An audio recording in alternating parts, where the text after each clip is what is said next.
Hello everyone, welcome to our small change YouTube channel. Students, ಇವತ್ತು ನಾವು parts of speech ಬಗ್ಗೆ ತಿಳ್ಕೊಳ್ತಾ ಇದ್ದೇವೆ.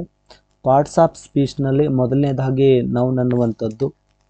ಸೊ ಈ ಒಂದು ನೌನ್ ಕನ್ನಡದಲ್ಲಿ ನಾಮಪದ ಅಂತ ಕರಿತೀವಿ. ಸೊ ಇದ್ರ ಬಗ್ಗೆ ಡೀಟೇಲ್ ಆಗಿ ತಿಳಿದುಕೊಳ್ತಾ ಹೋಗೋಣ. ನೌನ್ ಅಂದರೆ ಏನು, ಸೊ ಅದಕ್ಕೆ ಎಕ್ಸಾಂಪಲ್ಸ್ಗಳಾಗಿರ್ಬೋದು, kinds of nouns, so in depth ಆಗಿ ಪ್ರತಿಯೊಂದನ್ನು ಕೂಡ ತಿಳ್ಕೊಳ್ತಾ ಹೋಗೋಣ. ಸೊ ಕೊನೆಗೆ ಈ ವಿಡಿಯೋದ ಕೊನೆಗೆ ಒಂದು 20 MCQs ಕ್ವಶನ್ಸ್ಗಳನ್ನು ಮಾಡಿದ್ದೇನೆ. ಸೊ ಅವುಗಳನ್ನು ಕೂಡ ಡಿಸ್ಕಸ್ ಮಾಡ್ತಾ ಹೋಗೋಣ. ಸೊ ಹೀಗಾಗಿ ಒಂದು ವಿಡಿಯೋನ ಕೊನೆ ತನಕ ನೋಡಿ.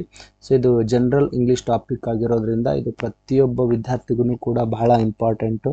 ಸೊ ಇವತ್ತು SSLC ವಿದ್ಯಾರ್ಥಿಗಳಿಗಿರಲಿ, PUC ವಿದ್ಯಾರ್ಥಿಗಳಿಗಿರ್ಬೋದು, ಡಿಗ್ರಿಯವ್ರಿಗಿರ್ಬೋದು, ಹಾಗೆ ಕಾಂಪಿಟೇಟಿವ್ ಎಕ್ಸಾಮನ್ನು ಓದ್ತಕ್ಕಂಥ ಎಲ್ಲ ವಿದ್ಯಾರ್ಥಿಗಳಿಗೂ ಕೂಡ ಇದು ಹೆಲ್ಪ್ಫುಲ್ ಆಗಿರುವಂಥ ಒಂದು ವಿಡಿಯೋ. ಸೊ ಹೀಗಾಗಿ ಈ ವಿಡಿಯೋವನ್ನು ಕೊನೆ ತನಕ ನೋಡಿ ಅಂತ ಹೇಳ್ತೇನೆ. ಸೊ ನೋಡಿ, ಈ ಒಂದು ವಿಡಿಯೋವನ್ನು ಶುರು ಮಾಡೋಣ. A noun is a word that names a person, place, thing, animal or idea ಅಂತ ಡೆಫಿನಿಷನು. ಸೊ ಬಂದು ನಾಮಪದ ಅಂತಂದರೆ ವ್ಯಕ್ತಿ, ಸ್ಥಳ, ವಸ್ತು, ಪ್ರಾಣಿ ಅಥವಾ ಭಾವನೆಗಳನ್ನು ಸೂಚಿಸುವಂಥ ಪದಕ್ಕೆ ನಾವು ನೌನ್ ಅಂತ ಕರಿತೀವಿ. ಸೊ ಇಲ್ಲಿ ಅದಕ್ಕೆ ಎಕ್ಸಾಂಪಲ್ಸ್ಗಳನ್ನು ಕೂಡ ಕೊಡಲಾಗಿದೆ, ಉದಾಹರಣೆಯನ್ನು ಕೊಡಲಾಗಿದೆ. ನೋಡಿ, ಪರ್ಸನ್ ಅಂತ ಇದೆಯಲ್ಲ, ಸೊ ಪರ್ಸನ್ ಅಂದರೆ ವ್ಯಕ್ತಿ ಅಂತೀವಿ. ವ್ಯಕ್ತಿಗೆ ಒಂದು ಉದಾಹರಣೆ ಟೀಚರ್ ಅಂತ ತೆಗೆದುಕೊಂಡಿದ್ದಾರೆ. ಟೀಚರ್ ಅಂದರೆ ಗುರು. ಸೊ ಇದು ಈ ರೀತಿಯಾಗಿರ್ತಕ್ಕಂಥ ಉದಾಹರಣೆ ಪರ್ಸನ್ಗೆ ಸಂಬಂಧಪಟ್ಟ ಹಾಗೆ.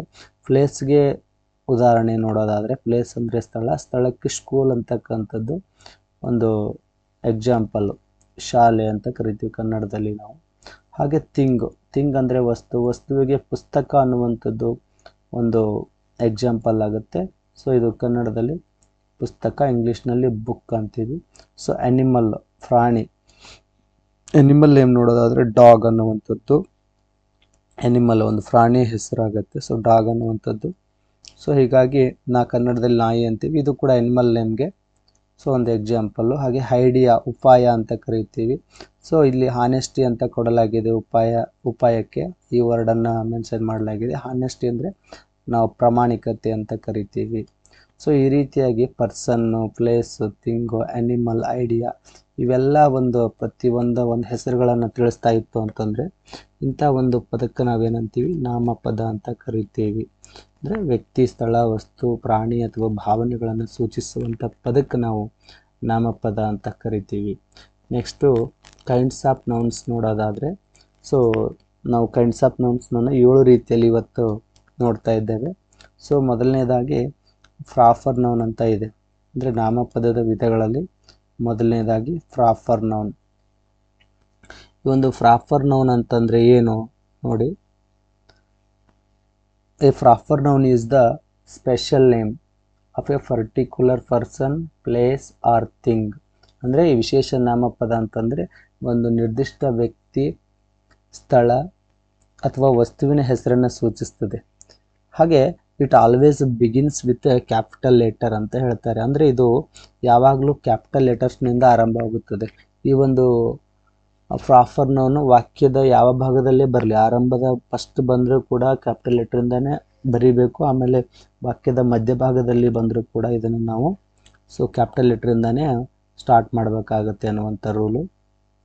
ಫಾರ್ ಎಕ್ಸಾಂಪಲ್ ನೋಡೋದಾದರೆ, ಇಲ್ಲಿ ರವಿ ಅಂತ ಇದೆಯಲ್ಲ, ಇದು ಪ್ರಾಪರ್ ನೌನ್. ಸೊ ಬೆಂಗಳೂರು, ಇದು ಕೂಡ proper noun. India, so Mahatma Gandhi, so ಇವೆಲ್ಲ ಪ್ರಾಪರ್ ನೌನ್ಗೆ ಎಕ್ಸಾಂಪಲ್ಸ್ಗಳು. ಸೊ ಯೂಸೇಜನ್ನು ನೋಡೋಣ, ಯಾವ ರೀತಿಯಾಗಿ ಸೆಂಟೆನ್ಸ್ನಲ್ಲಿ ಅವುಗಳನ್ನು ಉಪಯೋಗಿಸಲಾಗಿದೆ ಅನ್ನುವಂಥದ್ದನ್ನು ನೋಡಿ. ರವಿ ಈಸ್ ಮೈ ಫ್ರೆಂಡ್ ಅಂತ ಇದೆ, ಅಂದರೆ ರವಿ ನನ್ನ ಸ್ನೇಹಿತನಿದ್ದಾನೆ. ಸೊ ಇಲ್ಲಿ ರವಿ ಅಂತ ಇದೆಯಲ್ಲ, ವಾಕ್ಯದ ಆರಂಭದಲ್ಲಿದೆ. ಸೊ ಈ ರವಿ ಅನ್ನುವಂಥದ್ದು ಪ್ರಾಪರ್ ನೌನು. ಸೊ ಆರ್ ಅಂತ ಇದೆಯಲ್ಲ, ಇದನ್ನೇನು ಮಾಡಲಾಗಿದೆ ಅಂತಂದರೆ ಕ್ಯಾಪಿಟಲ್ ಲೆಟ್ರಿಂದ ಆರಂಭ ಮಾಡಬೇಕು. ಇದು ಎಲ್ಲೇ ಬಂದರೂ ಕೂಡ, ವಾಕ್ಯದ ಆರಂಭದಲ್ಲಿ ಬರಲಿ, ಸೊ ಮಧ್ಯದಲ್ಲಿ ಬಂದರೂ ಕೂಡ, ಅದನ್ನು ವಾಕ್ಯದ ಯಾವುದೇ ಭಾಗದಲ್ಲಿ ಬಂದರೂ ಅದನ್ನು ನಾವು ಕ್ಯಾಪಿಟಲಿಂದ ಆರಂಭ ಮಾಡಬೇಕನ್ನುವಂಥ ರೂಲು. ನೆಕ್ಸ್ಟ್ ನೋಡಿ, second sentence, Bengaluru is a big city ಅಂತ ಇದೆ. ಅಂದರೆ ಬೆಂಗಳೂರು ಒಂದು ದೊಡ್ಡ ನಗರವಾಗಿದೆ ಅಂಥೇಳಿ. ಸೊ ಇಲ್ಲಿ ಬೆಂಗಳೂರು ಅನ್ನುವಂಥದ್ದು ಕೂಡ ಒಂದು ಪ್ರಾಪರ್ ನೌನು. ಸೊ ಹೀಗಾಗಿ ಈ ಬಿ ಅನ್ನುವಂಥ ಅಕ್ಷರ, ಆರಂಭದ ಅಕ್ಷರ ಇದೆಯಲ್ಲ, ಇದನ್ನು ಕೂಡ ಕ್ಯಾಪಿಟಲ್ ಲೆಟ್ರಲ್ಲಿ ಸೊ ನಾವು ಯೂಸ್ ಮಾಡಬೇಕು. ನೀವು ಕೂಡ ಅದೇ ರೀತಿಯಾಗಿಯೇ ಬರಿಬೇಕನ್ನುವಂಥದ್ದು ಇದು ರೂಲು. ನೆಕ್ಸ್ಟ್ ಸೆಕೆಂಡ್ ಒಂದು ಕೈಂಡ್ಸ್ ಬಂದು ಕಾಮನ್ ನೌನ್ ಅಂತೇಳಿ ಎರಡನೇ ವಿಧ ಇದು. ಕಾಮನ್ ನೌನ್ ಅಂದರೆ ಸಾಮಾನ್ಯ ನಾಮಪದ ಅಂತ ಕರಿತೀವಿ. ಸೊ ಇದ್ರ meaning a common noun is a general name of a person, place R thing. ಅಂದರೆ ಸಾಮಾನ್ಯ ನಾಮಪದ ಅಂದರೆ ಸಾಮಾನ್ಯವಾಗಿ ಬಳಸುವಂಥ ಪದ, ಸಾಮಾನ್ಯವಾಗಿ ವ್ಯಕ್ತಿ, ಸ್ಥಳ ಅಥವಾ ವಸ್ತುವಿಗೆ ಈ ಒಂದು ಪದವನ್ನು ನಾವು ಬಳಸ್ತೀವಿ. ಫಾರ್ ಎಕ್ಸಾಂಪಲ್ ಬಾಯ್, ಹುಡುಗ ಅಂತ ಹೇಳ್ತೀವಿ. ಸಿಟಿ, ನಗರ, ಯಾವುದಾದ್ರೂ ಒಂದು ಸಿಟಿ, ಪರ್ಟಿಕ್ಯುಲರ್ ಇಲ್ಲ, ಬಟ್ ಇಲ್ಲಿ ಕಾಮನ್ ಆಗಿ. ಟೀಚರ್, ಶಿಕ್ಷಕ, ರಿವರ್, ನದಿ, ಬಟ್ ಸ್ಪೆಸಿಫಿಕ್ ಆಗಿರ್ತಕ್ಕಂಥ ಹೆಸರಿಲ್ಲ, ಬಟ್ ಕೇವಲ ಕಾಮನ್ ಆಗಿ ನದಿ ಅಂತ ನಾವು ಬಳಸ್ತೀವಿ. ಈ ರೀತಿಯಾಗಿರ್ತಕ್ಕಂಥ ವಸ್ತುಗಳಿಗೆ ನಾವು ಕಾಮನ್ ನೌನ್ ಅಂತೀವಿ. ಬಟ್ ಯೂಸೇಜನ್ನು ನೋಡೋದಾದರೆ ದ ಬಾಯ್ ಈಸ್ ಪ್ಲೇಯಿಂಗ್ ಅಂತ ಇದೆ, ಆ ಹುಡುಗ ಆಟವಾಡುತ್ತಿದ್ದಾನೆ ಅಂತ ಇದೆ. ಸೊ ಇಲ್ಲಿ ಬಾಯ್ ಇದೆಯಲ್ಲ, ಸೊ ಇದು ಏನಾಗುತ್ತಪ್ಪ ಅಂತಂದ್ರೆ common noun. C is a teacher, ಅವಳು ಒಬ್ಬ ಶಿಕ್ಷಕಿ ಇದ್ದಾಳೆ. ಟೀಚರ್ ಅಂತ ಏನಿದೆಯಲ್ಲ, ಸೊ ಇದು ಏನಾಗುತ್ತೆ ಈ ಒಂದು ಸೆಂಟೆನ್ಸ್ನಲ್ಲಿ ಕಾಮನ್ ನೌನ್ ಆಗುತ್ತೆ ಅಂತ ಹೇಳ್ಬೋದು. ಈ ರೀತಿಯಾಗಿ ನೀವು ಇವುಗಳನ್ನು ಬಳಸಬಹುದು ಕೂಡ ಯೂಸೇಜ್ನಲ್ಲಿ. ನೆಕ್ಸ್ಟು ಕಲೆಕ್ಟಿವ್ ನೌನ್, ಮೂರನೇ ಒಂದು ವಿಧ ನೋಡೋದಾದರೆ ನಾಮಪದದ್ದು ಕಲೆಕ್ಟಿವ್ ನೌನ್ ಅಂತ ಬರುತ್ತೆ. ಸಮೂಹವಾಚಕ ನಾಮಪದ ಅಂತ ಕರಿತೀವಿ. Collective noun names a group of people, animals are things. ಅಂದರೆ ಇದು ಸಮೂಹ ನಾಮಪದ ಒಂದು ಗುಂಪನ್ನು ಸೂಚಿಸುತ್ತೆ. ಆ ಗುಂಪು ಯಾವುದಾಗಿರುತ್ತೆ ಅಂದರೆ ಒಂದು ಜನರ ಗುಂಪಾಗಿರುತ್ತೆ, ಅನಿಮಲ್ಸ್ ಅಂದರೆ ಪ್ರಾಣಿಗಳ ಗುಂಪಾಗಿರುತ್ತೆ, ಆರ್ ಥಿಂಗ್ಸ್ ಅಂದರೆ ವಸ್ತುಗಳ ಗುಂಪು. ಆ ವರ್ಡ್ ಹೇಳಿದ್ರೆ ಇಡೀ ಒಂದು ಈ ಒಂದು ಸಮೂಹದ ಗುಂಪನ್ನು ಅದು ಹೇಳುವಂಥದ್ದಾಗಿರುತ್ತೆ. ಫಾರ್ ಎಕ್ಸಾಂಪಲ್ ನೋಡಿ, ಈಗ ಟೀಮ್ ಅಂತ ಇದೆ. ಈ ಟೀಮ್ ಅಂದರೆ ಇದರಲ್ಲಿ ಯಾರು ಇರ್ತಾರೆ ಅಂತಂದರೆ ಯಾರು ಗುಂಪಾಗಿರುತ್ತೆ ಅಂದರೆ ಆಟಗಾರರ ಗುಂಪಾಗಿರುತ್ತೆ. ಇಲ್ಲಿ ಪ್ಲೇಯರ್ಸ್ ಇರ್ತಾರಲ್ಲ, ಆಟಗಾರರು. ಸೊ ಹೀಗಾಗಿ ಟೀಮ್ ಅನ್ನುವಂಥ ಒಂದು ವರ್ಡು ಸಮೂಹವಾಚಕ ನಾಮಪದ ಇಡೀ ಗುಂಪನ್ನು ಸೂಚಿಸುತ್ತೆ. ಆ ಟೀಮ್ನಲ್ಲಿರ್ತಕ್ಕಂಥ ಎಲ್ಲ ಆಟಗಾರರು ಕುರಿತು ಟೀಮ್ ಅಂತ ಹೇಳಿದ್ರೆ ಎಲ್ಲ ಆಟಗಾರರು ಅದರೊಳಗಡೆ ಬಂದ್ಬಿಡ್ತಾರೆ. ಸೊ ಕ್ರೌಡ್ ಅಂತ ಇದೆಯಲ್ಲ, ಕ್ರೌಡ್ ಅಂದರೆ ಜನರ ಒಂದು ಗುಂಪು, ಬಟ್ ಇಲ್ಲಿ ಜನರು ಇರ್ತಾರೆ, ಸಾಕಷ್ಟು ಜನ. ಸೊ ಹೀಗಾಗಿ ಜನರು ಸೇರಿರ್ತಾರಲ್ಲ, ಆ ಒಂದು ಜನರ ಗುಂಪಿಗೆ ನಾವು ಕ್ರೌಡ್ ಅಂತ ಕರಿತೀವಿ. ಇಲ್ಲಿ ಆಲ್ಮೋಸ್ಟ್ ಎಲ್ಲ ಜನರು ಆ ಗುಂಪಲ್ಲಿ ಇರ್ತಕ್ಕಂಥವ್ರು ಬಂದ್ಬಿಡ್ತಾರೆ. ನೆಕ್ಸ್ಟು ಕ್ಲಾಸ್ ಅಂತ ಇದೆ. ಕ್ಲಾಸ್ ಅಂದರೆ ತರಗತಿ. ತರಗತಿಯಲ್ಲಿ ಯಾರು ಇರ್ತಾರೆ? ವಿದ್ಯಾರ್ಥಿಗಳು ಇರ್ತಾರೆ. ಅಂದರೆ ಹೋಲ್ ಆಗಿ ವಿದ್ಯಾರ್ಥಿಗಳ ಬಗ್ಗೆ ಟೋಟಲ್ ಆಗಿ ಸೊ ಈ ಒಂದು ವರ್ಡ್ ಮೆನ್ಷನ್ ಮಾಡುತ್ತೆ ಅಂತ ಹೇಳ್ಬೋದು.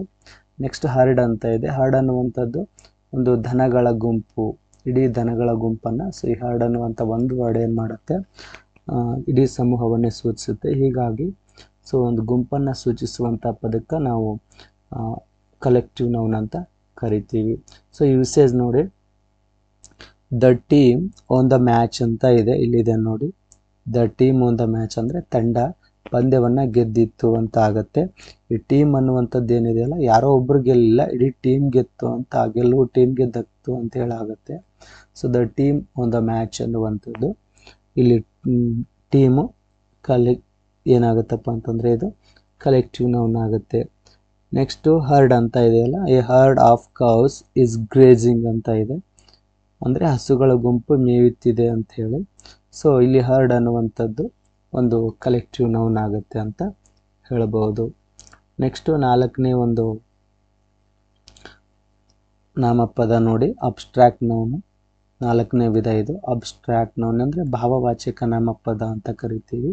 An abstract noun refers to qualities, ಅಂದರೆ ಇದು ಕ್ವಾಲಿಟೀಸನ್ನು, ಮೌಲ್ಯಗಳನ್ನು, ಫೀಲಿಂಗ್ಸ್ ಭಾವನೆಗಳನ್ನು, ಐಡಿಯಾಸ್ ಉಪಾಯಗಳನ್ನು, ಸೊ ಆರ್ ಸ್ಟೇಟ್ಸ್ ಸ್ಥಿತಿಯನ್ನು, which cannot be seen or touched ಅಂತ ಇದೆ. ಅಂದರೆ ಇವುಗಳನ್ನು ನಾವು ಸೀನ್ ಮಾಡೋಕ್ಕಾಗಲ್ಲ, ಬಟ್ ಟಚ್ ಮಾಡೋಕ್ಕೂ ಕೂಡ ಆಗಲ್ಲ, ಮುಟ್ಲಿಕ್ಕೂ ಆಗೋದಿಲ್ಲ, ನೋಡ್ಲಿಕ್ಕೆ ಆಗೋದಿಲ್ಲ. ಆ ರೀತಿಯ ಭಾವನೆ ಪದಗಳು ಇರುತ್ತೆ ಇಲ್ಲಿ ನಾಮಪದ. ಅಂದರೆ ಭಾವನಾಮ ಎಂದರೆ ಕಾಣಲಾಗದ, ಸ್ಪರ್ಶಿಸಲಾಗದ ಗುಣಗಳು ಅಥವಾ ಭಾವನೆಗಳು ಇಲ್ಲಿ ಇರ್ತವೆ ಅಂತ ಹೇಳ್ಬೋದು. ಇಲ್ಲಿ ಹಾನೆಸ್ಟಿ ಅಂತ ಇದೆಯಲ್ಲ, ಸೊ ಇದು ಹಾನೆಸ್ಟಿ ಅಂದರೆ ಪ್ರಾಮಾಣಿಕತೆ ಅಂತ ಕರಿತೀವಿ. ಸೊ ಇದನ್ನು ನಾವು ಟಚ್ ಮಾಡೋಕ್ಕೂ ಆಗಲ್ಲ, ಬಟ್ ನೋಡ್ಲಿಕ್ಕೆ ಆಗೋದಿಲ್ಲ ಅಂಥೇಳಿ. ಅಂದರೆ ನನ್ನ ಹತ್ರ ಎಷ್ಟೋ 1 kg ಅಷ್ಟು 2 kg ಅಷ್ಟು ಪ್ರಾಮಾಣಿಕತೆ ಇದೆ ಅಂತ ತೋರ್ಸೋಕ್ಕಾಗಲ್ಲ. ಒಂದಿಷ್ಟೋ ಇದೆ, ಒಂದು ಬಗ್ಸಿ ತುಂಬಷ್ಟು ಇದೆ ಅಂತ ತೋರ್ಸೋಕ್ಕಾಗಲ್ಲ. ದೊಡ್ಡದಾಗಿ ಹಾನೆಸ್ಟಿ ಇದೆ ಅಂತ ತೋರ್ಸೋಕ್ಕಾಗಲ್ಲ. ಬಟ್ ಹಾನೆಸ್ಟಿ ಅಂತಕ್ಕಂಥದ್ದು ಅದು ನಮ್ಮ ಭಾವನೆಯಲ್ಲಿ ಇರ್ತಕ್ಕಂಥದ್ದು. ನೆಕ್ಸ್ಟ್ ಕರೇಜ್ ಅಂತಕ್ಕಂಥದ್ದು ಧೈರ್ಯ. ಸೊ ಇದು ಕೂಡ ನಮ್ಮ ಭಾವನೆಗೆ ಸಂಬಂಧಪಟ್ಟಿದ್ದು. ಲವ್ ಅನ್ನುವಂಥದ್ದು ಪ್ರೀತಿ, ಇದು ಕೂಡ ನಮ್ಮ ಭಾವನೆಗೆ ಸಂಬಂಧಪಟ್ಟಿದ್ದು ನಮ್ಮ ಫೀಲಿಂಗ್ಸ್ಗೆ. ನೆಕ್ಸ್ಟು ಫ್ರೀಡಮ್ ಅಂತಕ್ಕಂಥದ್ದು ಒಂದು ಸ್ಟೇಟ್ಸ್ ಆಗಿರುತ್ತೆ, ನಮ್ಮ ಸ್ಥಿತಿಯನ್ನು ಸೂಚಿಸುತ್ತೆ ಅಂತ ಹೇಳ್ಬೋದು. ಸೊ ಈ ರೀತಿಯಾಗಿರ್ತಕ್ಕಂತಹ ಪದಗಳು ಈ ಒಂದು ಅಬ್ಸ್ಟ್ರಾಕ್ಟ್ ನೌನ್ನಲ್ಲಿ ಬರ್ತವೆ. ನೋಡಿ ಯೂಸೇಜನ್ನು. Honesty is the best policy, ಅಂದರೆ ಪ್ರಾಮಾಣಿಕತೆ ಅನ್ನುವಂಥದ್ದು ಅತ್ಯುತ್ತಮ ನೀತಿ ಅಂತ ಆಗುತ್ತೆ. ಇಲ್ಲಿ ಆನೆಸ್ಟಿ ಅಂತ ಇದೆಯಲ್ಲ, ಇದು ಭಾವವಾಚಕ ನಾಮಪದ ಅನ್ನುವಂಥದ್ದು ಅಬ್ಸ್ಟ್ರಾಕ್ಟ್ ನೌನ್ ಆಗುತ್ತೆ ಈ ಒಂದು ಸೆಂಟೆನ್ಸ್ನಲ್ಲಿ. ಸಿಸೋಡ್ ಕರೇಜ್ ಅಂತ ಇದೆ, ಅಂದರೆ ಅವಳು ಧೈರ್ಯವನ್ನು ತೋರಿಸಿದ್ಲು ಅಂತಾರೆ. ಇಲ್ಲಿ ಕರೇಜ್ ಅಂತ ಇದೆಯಲ್ಲ, ಸೊ ಇದು ಏನಾಗುತ್ತಪ್ಪ ಅಂತಂದರೆ ಅಬ್ಸ್ಟ್ರಾಕ್ಟ್ ನೌನ್ ಆಗುತ್ತೆ ಅನ್ನುವಂಥದ್ದು ಈ ಸೆಂಟೆನ್ಸ್ನಲ್ಲಿ. ನೆಕ್ಸ್ಟ್ ನೋಡಿ ಮಟೀರಿಯಲ್ ನೌನ್ ಅಂತ ಇದೆ. ಮಟೀರಿಯಲ್ ನೌನ್ ಅಂತಂದರೆ ನಾವೇನಂತೀವಿ ವಸ್ತುವಾಚಕ ಅಥವಾ ಪದಾರ್ಥವಾಚಕ ಅಂತ ಕರಿತೀವಿ. Material noun names the substance or material from which things are made ಅಂತ ಇದೆ. ಅಂದರೆ ವಸ್ತು ನಾಮಪದ ಅಂದರೆ ವಸ್ತುಗಳನ್ನು ತಯಾರಿಸಲು ಬಳಸುವ ಪದಾರ್ಥಗಳು, ಅಂದರೆ ಈ ಪದಾರ್ಥದಿಂದ ಬೇರೆ ಬೇರೆ ವಸ್ತುಗಳನ್ನು ನಾವು ತಯಾರಿಸ್ತೀವಿ, ಅದಕ್ಕೆ ನಾವು ಮಟೀರಿಯಲ್ ನೌನ್ ಅಂತೀವಿ ಅಂತ ಹೇಳ್ತೀವಿ. ಗೋಲ್ಡ್ ಅಂತ ಇದೆ, ಗೋಲ್ಡಿಂದ ನಾವು ಬೇರೆ ಬೇರೆ ರೀತಿಯ ಆಭರಣಗಳನ್ನು ತಯಾರಿಸ್ತೀವಿ. ಸೊ ಇದೊಂದು ಪದಾರ್ಥ, ಹೀಗಾಗಿ ಗೋಲ್ಡನ್ನು ಒಂದು ಮಟೀರಿಯಲ್ ನೌನ್ ಅಂತೀವಿ. ಸೊ ವಾಟ್ರನ್ನು ಕೂಡ ನಾವು ಮಟೀರಿಯಲ್ ನೌನ್ ಅಂತೀವಿ. ಐರನ್ ಅಂದರೆ ಕಬ್ಬಿಣದಿಂದ ಹಲವಾರು ವಸ್ತುಗಳನ್ನು ನಾವು ತಯಾರು ಮಾಡ್ತೀವಿ, ಹೀಗಾಗಿ ಇದೊಂದು ಪದಾರ್ಥ. ಸೊ ಇದು ಮಟೀರಿಯಲ್ ನೌನ್. ವುಡ್ಡು ಅಂತಕ್ಕಂಥದ್ದು ಕಟ್ಟಿಗೆ, ಸೊ ಇದು ಒಂದು ಪದಾರ್ಥ, ಹೀಗಾಗಿ ಇದರಿಂದನೂ ಕೂಡ ನಾವು ಸಾಕಷ್ಟು ಉಪಕರಣಗಳನ್ನು ತಯಾರು ಮಾಡ್ತೀವಿ. ಸೊ ಹೀಗಾಗಿ ಇದು ಮಟೀರಿಯಲ್ ನೌನ್ ಅಂತ ತರಿಸ್ಕೊಳ್ಳುತ್ತೆ ಅಂತ ಹೇಳಿ. ನೆಕ್ಸ್ಟ್ ಯೂಸೇಜ್ ನೋಡಿ. The ring is made of gold ಅಂತ ಇದೆ. ಅಂದರೆ ಇಲ್ಲಿ ಯೂಸೇಜ್ ಉಂಗುರವು ಚಿನ್ನದಿಂದ ಮಾಡಲಾಗಿದೆ, ಅಂದರೆ ಉಂಗುರ ಇದೆ ಬಟ್ ಎದರಿಂದ ಮಾಡಲಾಗಿದೆ, ಅದನ್ನು ಚಿನ್ನದಿಂದ ಮಾಡಲಾಗಿದೆ.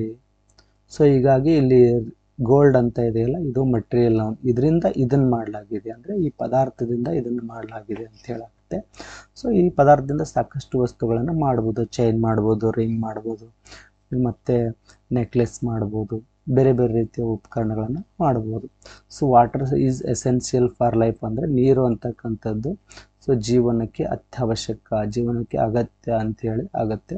ಅಂದರೆ ನೀರಿಂದ ಪ್ರಾಣಿಗಳು ಇವತ್ತು ಜೀವಂತ ಇವೆ, ಜೀವನಗಳಿವೆ, ಬದುಕಿವೆ. ಪ್ರಾಣಿದು ಪಕ್ಷಿದು ಇವತ್ತು ಮನುಷ್ಯಂದಾಗಿರ್ಬೋದು.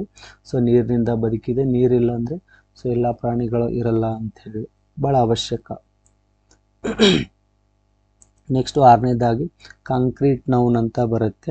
ಸೊ ಈ ಕಾಂಕ್ರೀಟ್ ನೌನ್ ಅಂತಂದರೆ concrete noun is a something that can be seen, touched, heard or tasted ಅಂತ ಇದೆ.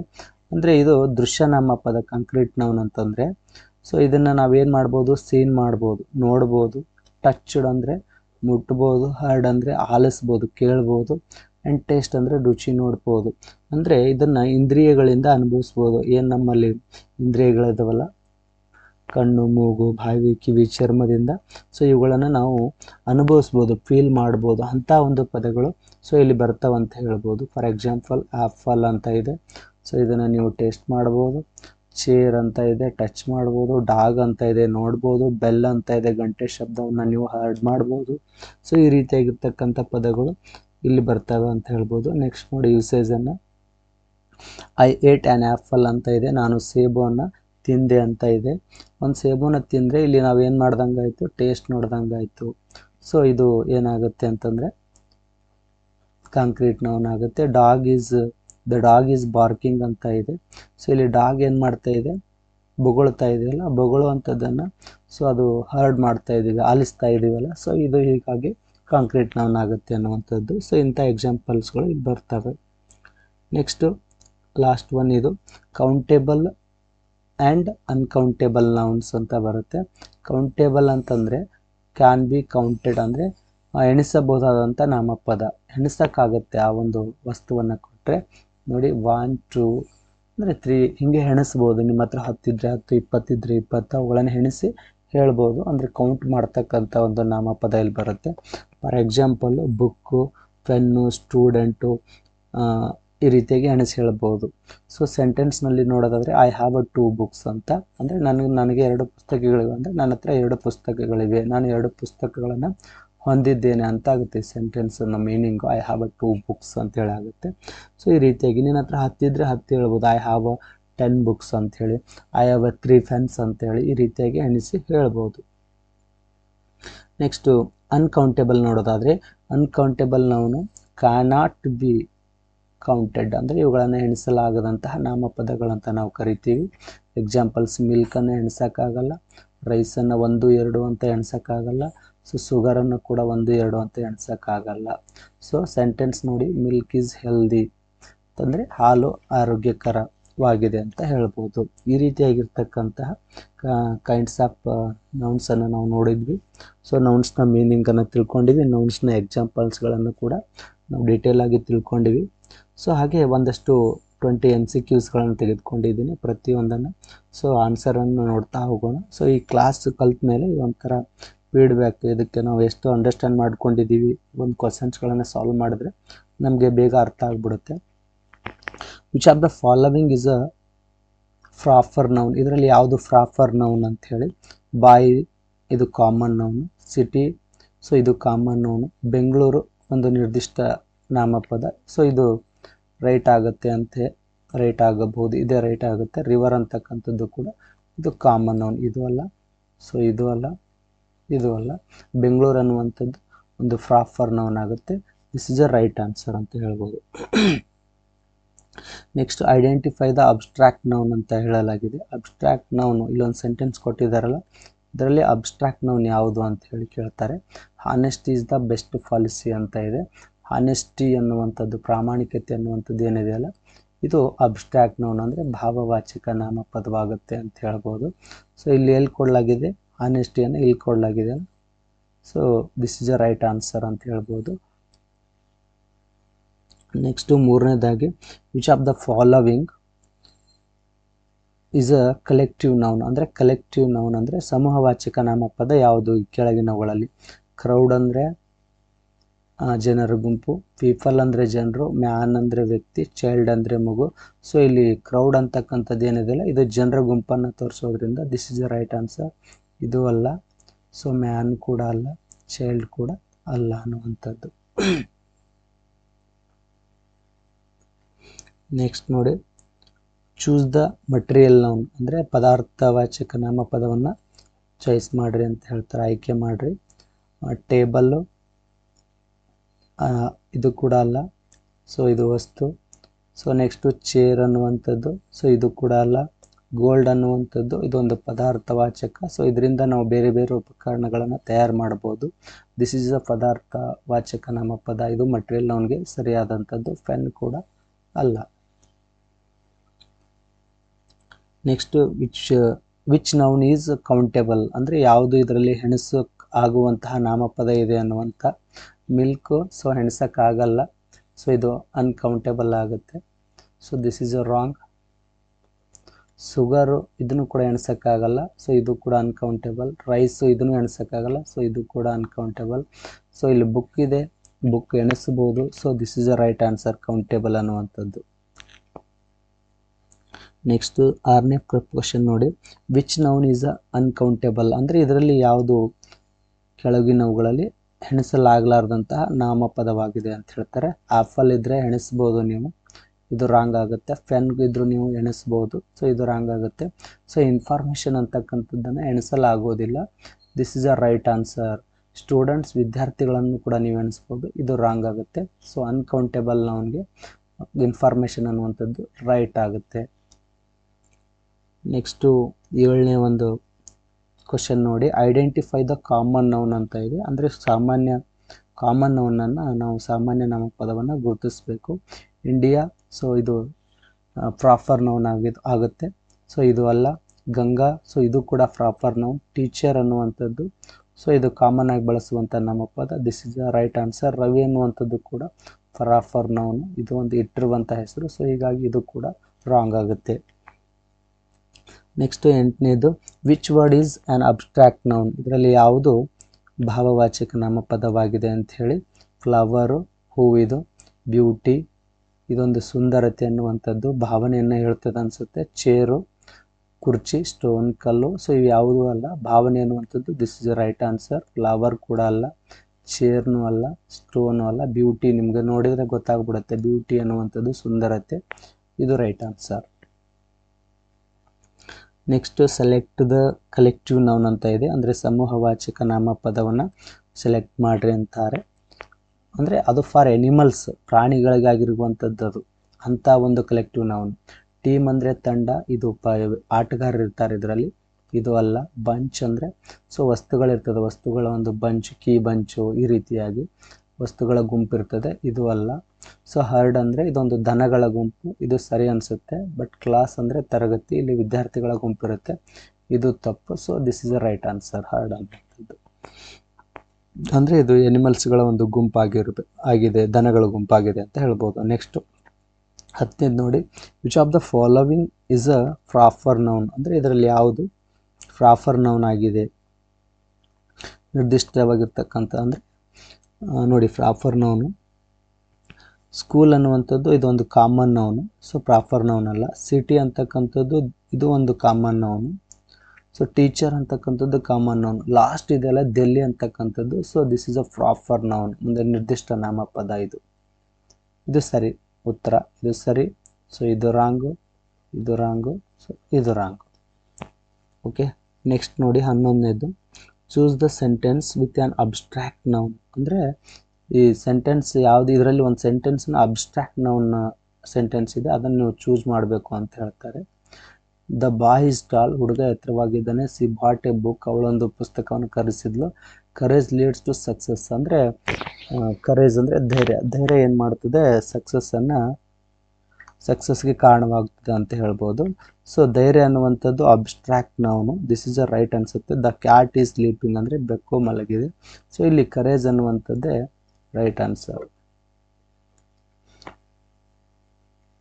ನೆಕ್ಸ್ಟ್ 12ನೇದು, identify the noun in the sentence ಅಂತ ಕೊಟ್ಟಿದ್ದಾರೆ. ಈ ಒಂದು ಕೊಟ್ಟಿರ್ತಕ್ಕಂಥ ಸೆಂಟೆನ್ಸ್ನಲ್ಲಿ ನೌನನ್ನು ನೀವು ಐಡೆಂಟಿಫೈ ಮಾಡ್ರಿ ಅಂತಾರೆ. The dog chased the cat ಅಂತ ಇದೆ. ಸೊ 2 ನೌನ್ ಇದಾವೆ ಇಲ್ಲಿ, ಬಟ್ ನೋಡಿ ಇಲ್ಲಿ ಆಪ್ಷನ್ಸ್ ಏನು ಕೊಟ್ಟಿದ್ದಾನೆ, ಚೇಸ್ ಅಂತಕ್ಕಂಥದ್ದು ವರ್ಬು, ದ ಆರ್ಟಿಕಲ್ ಆದರೆ ಡಾಗ್ ಅನ್ನುವಂಥದ್ದು ನೌನ್ ಆಗುತ್ತೆ. ಸೊ ಇದು ನೆಕ್ಸ್ಟು ಫಾಸ್ಟ್ ಅನ್ನುವಂಥದ್ದು ಇಲ್ಲ the dog chase the cat ಅಂತ ಇದೆ, ಬಟ್ ಇಲ್ಲಿ ಫಾಸ್ಟ್ ಅನ್ನುವಂಥದ್ದು ಈ ಸೆಂಟೆನ್ಸ್ನಲ್ಲೇ ಇಲ್ಲ, ಹೀಗಾಗಿ ಇದು ರಾಂಗು. ಡಾಗ್ ಒಂದೇ ನಾಮಪದವನ್ನು ಬಳಸಿದ್ದಾರೆ, so this is a right ಅಂತ ಹೇಳ್ಬೋದು. ನೆಕ್ಸ್ಟು ಇದು ರಾಂಗು, ಇದು ರಾಂಗು. ನೆಕ್ಸ್ಟ್ 13ನೇದು, which is not a noun, ಇದರಲ್ಲಿ ಯಾವುದು ನಾಮಪದವಲ್ಲ ಅಂತ ಹೇಳ್ತಾನೆ. ಯಾವುದು ನಾಮಪದವಲ್ಲ, ಹ್ಯಾಪಿನೆಸ್ ಅನ್ನುವಂಥದ್ದು ಇದು ನಾಮಪದ. ರನ್ ಅನ್ನುವಂಥದ್ದು ಓಡು ಅಂತ ಆಗುತ್ತೆ, ಸೊ ಇದು ಅಲ್ಲ ಅನಿಸುತ್ತೆ, ಇದು ವರ್ಬ್ ಇರ್ಬೋದು ಅನಿಸುತ್ತೆ. ಸೊ ನೋಡೋಣ. ಹಾನೆಸ್ಟಿ ಅನ್ನುವಂಥದ್ದು ಇದು ಪ್ರಾಮಾಣಿಕತೆ, ಸೊ ಇದು ಏನಾಗುತ್ತೆ ನೌನೆ, ಇದು ಕೂಡ. ಫ್ರೀಡಮ್ ಅನ್ನುವಂಥದ್ದು ಇದು ಕೂಡ ನೌನೆ, ಬಟ್ ಇದು ರಾಂಗ್ ಆನ್ಸರ್, ಇದು ರಾಂಗ್ ಆನ್ಸರ್, ಇದು ರಾಂಗ್ ಆನ್ಸರ್. ಈ ಒಂದು ಕ್ವಶನ್ಗೆ ನಾಟ್ ಎ ನೌನ್ ಅಂತ ಕೇಳಿದ್ದಾನೆ. ಈ ರನ್ ಅಂತ ಇದೆಯಲ್ಲ, this is a right answer. ಈ ರನ್ ಅನ್ನುವಂಥದ್ದು ರೈಟ್ ಆನ್ಸರ್ ಇದರಲ್ಲಿ. ರನ್ ಅಂದರೆ ಓಡೋ ಅಂತ ಆಗುತ್ತೆ, ಇದು ವರ್ಬು, ಇವೆಲ್ಲ noun. Next choose the uncountable noun, ಅಂದರೆ ಹೆಣಿಸಲಾಗದಂಥ ನಾಮಪದವನ್ನು ಆಯ್ಕೆ ಮಾಡಿ. ಚೇರ್ ಹೆಣಿಸ್ಬೋದು, ತಪ್ಪು, ಇದು ಕೂಡ. ಪೆನ್ಸಿಲ್ ಹೆಣಿಸ್ಬೋದು, ಇದು ಕೂಡ ತಪ್ಪು. ಸೊ ಫರ್ನಿಚರ್ ಹೆಣಿಸಕ್ಕೆ ಆಗಲ್ಲ. ಸೊ ಬಾಟಲ್ ಕೂಡ ಇದ್ದರೆ ಹೆಣಿಸ್ಬೋದು ನೀವು. ಸೊ ಫರ್ನಿಚರ್ ಅನ್ನುವಂಥದ್ದು ಏನಿದೆ, this is a right answer ಅಂಥೇಳಿ. Next which noun shows possession ಅಂತ ಕೊಟ್ಟಿದ್ದಾರೆ. ಯಾವುದು ಇದರಲ್ಲಿ ಪೊಸೆಷನ್, ಸ್ವಂತಿಕೆಯನ್ನು ಸೂಚಿಸುವಂಥ ಪದ ಯಾವುದು ಅಂತ ಕೊಟ್ಟಿದ್ದಾರೆ. ರಾಮ, ರಾಮ ಅನ್ನುವಂಥದ್ದಲ್ಲ. ಸೊ ಬುಕ್ಕು ಅಲ್ಲ. ರಾಮಾಸ್ ಅಂದರೆ ರಾಮನ ಬುಕ್ಕು ಅಂತ ಈ ರೀತಿಯಾಗಿ ಪೊಸೆಷನನ್ನು ತೋರಿಸುತ್ತೆ. ಇದು ರಾಮ ಅನ್ನುವಂಥದ್ದು ಅಪಾಸ್ಟ್ರಫಿ ಬಳಸ್ಕೊಟ್ಟಿದ್ದಾರಲ್ಲ, ಸೊ ಇದು ಪೊಸೆಷನನ್ನು ತೋರಿಸುವಂಥ ಪದ ಅಂತ ಹೇಳ್ಬೋದು. ರೀಡ್ ಓದು ಅಂತ ಆಗುತ್ತಲ್ಲ, ಸೊ ಇದು ಅಲ್ಲ. ಪೊಸೆಷನ್ನ ತೋರಿಸುವಂಥ ಪದ ಇದು ಅಲ್ಲ, ಅಪಾಸ್ಟ್ರಫಿ ಜೊತೆಗೆ ಇದೆಯಲ್ಲ. ಸೊ ಇದು ಏನಾಗುತ್ತಪ್ಪ ಅಂತಂದರೆ ಪೊಸೆಷನನ್ನು ತೋರಿಸುತ್ತೆ, ಸ್ವಂತಿಕೆಯನ್ನು ತೋರಿಸುತ್ತೆ ಅಂತ ಹೇಳ್ಬೋದು. ನೆಕ್ಸ್ಟ್ 16ನೇದು, ಐಡೆಂಟಿಫೈ ದ ಮಟೀರಿಯಲ್ ನೌನ್ ಅಂತ ಕೊಟ್ಟಿದ್ದಾರೆ. ಸೊ ಇದರಲ್ಲಿ ಯಾವುದು ಮಟೀರಿಯಲ್ ನೌನು ಪದಾರ್ಥವಾಚಕ ಪದವಾಗಿದೆ ಅಂತ ಕೇಳ್ತಾರೆ. ಪ್ಲಾಸ್ಟಿಕ್ಕು, ಸೊ ಸರಿ ಅನಿಸುತ್ತೆ. ನೋಡೋಣ. ಟಾಯ್ ಆಟಿಕೆ ರಾಂಗ್. ಬ್ಯಾಗು ಅಲ್ಲ. ಬುಕ್ಕು ಅಲ್ಲ. ಅಂದರೆ ಪ್ಲಾಸ್ಟಿಕ್ಕಿಂದ ನಾವು ಹಲವಾರು ಉಪಕರಣಗಳನ್ನು ವಸ್ತುಗಳನ್ನು ರೆಡಿ ಮಾಡ್ಬೋದು. This is a right answer, ಇದು ಪದಾರ್ಥವಾಚಕ ಪದ ಆಗುತ್ತೆ. 17ನೇದು which of the following is a common noun, ಅಂದರೆ ಕೆಳಗಿನವುಗಳಲ್ಲಿ ಯಾವುದು ಕಾಮನ್ ನೌನ್ ಇದೆ ಅಂಥೇಳಿ. ಸೀತಾ ಇದು ಪ್ರಾಪರ್ ನೌನ್ ಆಗುತ್ತೆ, ಇದು ರಾಂಗು. ಟೀಚರ್, ಸೊ ಇದು ಕಾಮನ್ ನೌನು, ಸರಿ ಅನಿಸುತ್ತೆ, ನೋಡೋಣ. ಇಂಡಿಯಾ ಇದು ಪ್ರಾಪರ್ ನೌನು, ಇಟ್ಟಂಥ ಹೆಸರು, ಸೊ ಹೀಗಾಗಿ ಇದು ರಾಂಗು. ಅಮೆಜಾನ್ ಕೂಡ ಇಟ್ಟಂಥ ಹೆಸರು, ಇದು ರಾಂಗು. ಟೀಚರ್ ಅನ್ನುವಂಥದ್ದೇ common noun, this is the right answer. Next find the collective noun ಅಂತ ಇದೆ. ಇಲ್ಲಿ ನಾವು ಕಲೆಕ್ಟಿವ್ ನೌನ್ ಸಮೂಹವಾಚಕ ನಾಮಪದವನ್ನು ಕಂಡು ಹಿಡಿಯಬೇಕು ಅಂತ ಹೇಳ್ತಾರೆ. ನೋಡಿ, ಚೈಲ್ಡ್ ಅನ್ನುವಂಥದ್ದೇನಿದೆ ಇದು ಮಗು ಅಂತ ಆಗುತ್ತೆ, ಇದು ಕಲೆಕ್ಟಿವ್ ನೌನ್ ಅಲ್ಲ. ಸ್ಟೂಡೆಂಟ್ಸ್ ಅಂದರೆ ವಿದ್ಯಾರ್ಥಿಗಳು, ಸೊ ಇಲ್ಲಿ ವಿದ್ಯಾರ್ಥಿಗಳು ಅಂತ ಇದೆ, ಅದನ್ನು ಹೇಳಿದ್ರೇ ಅನಿಸೋದಿಲ್ಲ ಹಂಗಂತೇಳಿ ಕಲೆಕ್ಟಿವ್ ನೌನ್ ಆಗೋದಿಲ್ಲ. ಸೊ ಇದು ಪ್ಲೂರಲ್ ಇದೆ, ಪ್ಲೂರಲ್ ಅಂದರೆ ಬಹುವಚನದಲ್ಲಿದೆ ಅಂತ ಹೇಳ್ಬೋದು ಅಷ್ಟೇ, ಅದು ಕಲೆಕ್ಟಿವ್ ನೌನ್ ಆಗೋದಿಲ್ಲ, ಇದು ರಾಂಗು. ಕ್ಲಾಸ್ ಅನ್ನುವಂಥದ್ದು, ಕ್ಲಾಸ್ ಅಂದರೆ ವಿದ್ಯಾರ್ಥಿಗಳು, ಆಟೋಮೆಟಿಕ್ ಇದು ಸಮೂಹವಾಚಕ ನಾಮಪದ ಬಂದ್ಬಿಡುತ್ತೆ, ಇಡೀ ಒಂದು ವಿದ್ಯಾರ್ಥಿಗಳ ಗುಂಪನ್ನೇ ಇದು ಸೂಚಿಸುತ್ತೆ, ಹೀಗಾಗಿ ಇದು ರೈಟ್ ಆನ್ಸರ್. ಫೆನ್ನು, ಸೊ ಇದು ಕೂಡ ಅಲ್ಲ. ನೆಕ್ಸ್ಟು 19ನೇದು which is an abstract noun, ಈ ಕೆಳಗಿನವುಗಳಲ್ಲಿ ಯಾವುದು ಅಬ್ಸ್ಟ್ರಾಕ್ಟ್ ನೌನ್ ಅಂತ ಕೇಳ್ತಾರೆ. ಸ್ಟೋನ್, ಕಲ್ಲು. ಅಬ್ಸ್ಟ್ರಾಕ್ಟ್ ನೌನ್ ಅಂದರೆ ಭಾವನಾವಾಚಕ, ಭಾವನೆಯನ್ನು ಸೂಚಿಸುವಂಥ ನಾಮಪದ. ಸ್ಟೋನ್ ಅಂದರೆ ಕಲ್ಲು, ಇದು ಅಲ್ಲ. ರಿವರ್ ಅಂದರೆ ನದಿ, ಇದು ಅಲ್ಲ. ಕೈಂಡ್ನೆಸ್, ಸೊ ಇದು ರೈಟ್ ಅನಿಸುತ್ತೆ. ಚೇರ್ ಅಂದರೆ ಕುರ್ಚಿ, ಸೊ ಇದು ಕೂಡ ಅಲ್ಲ. ಕೈಂಡ್ನೆಸ್ ಅನ್ನುವಂಥದ್ದು ಏನಿದೆ, ಸೊ ಇದು ರೈಟ್ ಆನ್ಸರ್, ಇದು ಭಾವನೆಯನ್ನು ಸೂಚಿಸುವಂಥ ನಾಮಪದ. Next last one, which noun names a place, ಅಂದರೆ ಇದರಲ್ಲಿ ಯಾವುದು ಪ್ಲೇಸನ್ನು ತೋರಿಸುವಂಥ ಪದವಾಗಿದೆ ಅಂಥೇಳಿ. ಸೊ ಬಾಯ್ ಇದು ಪ್ಲೇಸ್ ಅಲ್ಲ, ಪರ್ಸನನ್ನು ಸೂಚಿಸುತ್ತೆ, ದಿಸ್ ಇಸ್ ಅ ರಾಂಗ್.